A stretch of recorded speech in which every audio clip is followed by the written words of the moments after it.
this is Chris with Quilter Labs today, and today I'm kind of excited because I get to do a little bit of a tribute, or pay a little bit of a tribute to one of my, childhood inspirational guitarists, and that is Brian May from Queen.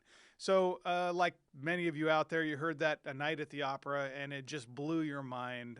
And to this day, I suppose it still blows my mind how creative and talented that group really was. But Brian really had this unique tone, and he really achieved that in part due to Old Red, that guitar that was crafted out of, a couple 100-year-old wood from the fireplace with the help from his father, building it all by hand. But the other part of that was the magic of really that sound of the Vox AC30s with the British Bulldog speakers that really kind of characterized that auto-order harmonic kind of sound that you would get back in the day. So let's walk through and build a preset that pays tribute to Bohemian Rhapsody. So we'll start again, as always, new copy preset. We want a new preset, and we're going to call this one BR Save. Just like that. There we go. Just like every other time we do this, we're going to start out by building kind of an amplifier type sound, a gain sound, right? Core gain, I'm going to crank up to about 20. We'll go about there. Full is probably fine. It's kind of a dull sound.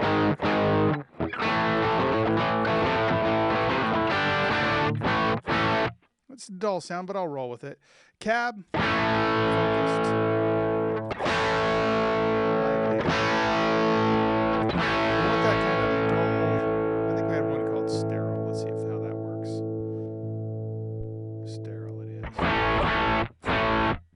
It's got a lot of big bottom end, but it has plenty of room for that mid-range to work. Let's roll with that for now. Okay, let's kick on our pre-EQ. In this case, we're going to deviate from what we normally do. I'm not going to use post-EQ F and Q. This time, frequency and Q. We're going to use a 4-band EQ, 600 hertz, and we'll start there.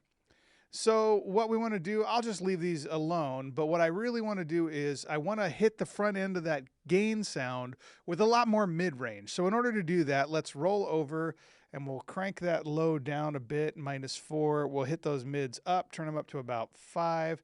Highs, we'll crank those up a bit so we can get some of that searing kind of high end. And maybe we'll crank presence up a little bit too.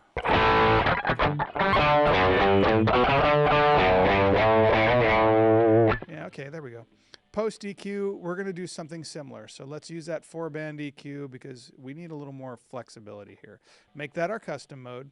And we're going to do pretty much the same thing, with the exception in this case that I kind of want to tweak a little bit of my Q on this particular one. So not so thick of a top end there.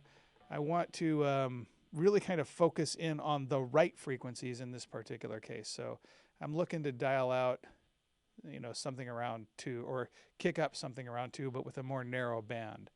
And then let me see, got to come back around the horn there. And my mids, I'm going to punch these up ever so slightly, maybe to 700, and open that up a little bit. And the reason is because I'm trying to really get that mid-range out. So the other thing is, just like we did on the going into the amplifier, I want to kind of bring some of that harshy kind of low end out of there. So we'll knock some of that out, just crank the mids way up. Highs, we'll shoot for, 2, and presence, no, not that crazy. Just a little bit there.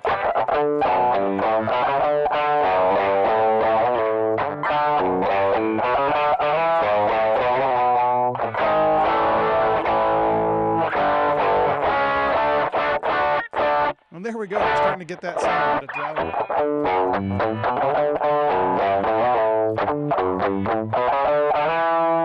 Not too shabby. All right. Our gate, since we're using a humbucker and we're gaining it up a bit, let's go ahead and use the humbucker. Modulation. I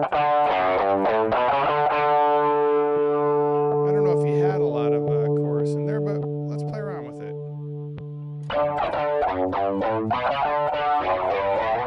I like the sound of the chorus doubler, why not? Echo, let's just use our slap back is what I tend to favor. Where's that at? Because, back in the day, they didn't really have a lot of these crazy ping pong and whatever have you.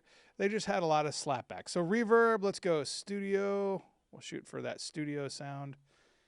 They were probably using a plate.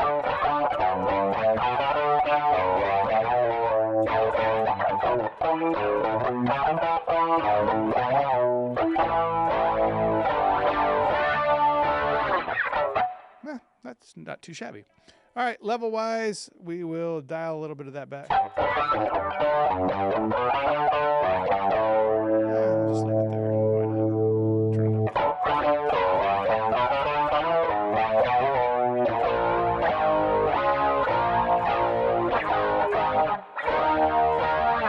Yeah, that sounds pretty decent. Okay, so we'll go ahead and save that there. I mean, the only last thing I would probably want to do at this point is just crank a little bit of compression on, maybe a light compressor. Because that's making up for my poor playing more than anything. And it just makes it a little more present. Of course, you can dial this in better yourself. Go for it. Do it with your guitar. Don't be afraid to play around with some of those EQ settings and really dial in that mid-range. Right out of the bat, I noticed that... personally, I don't know if I like that 8 because there's a kind of singing quality. There it is. So about 820 hertz.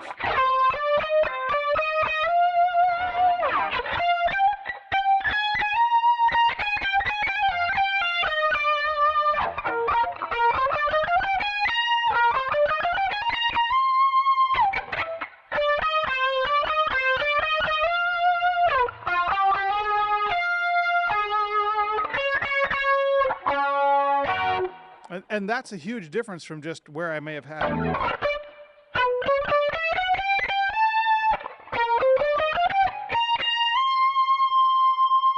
It seems like a minor difference, but do you hear that difference?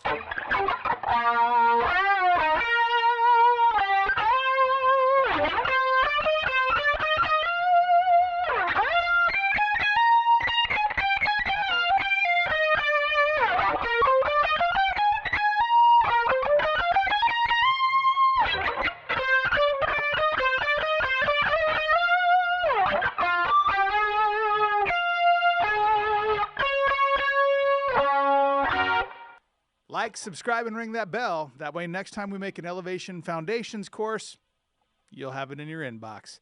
Take care. See you on the next one.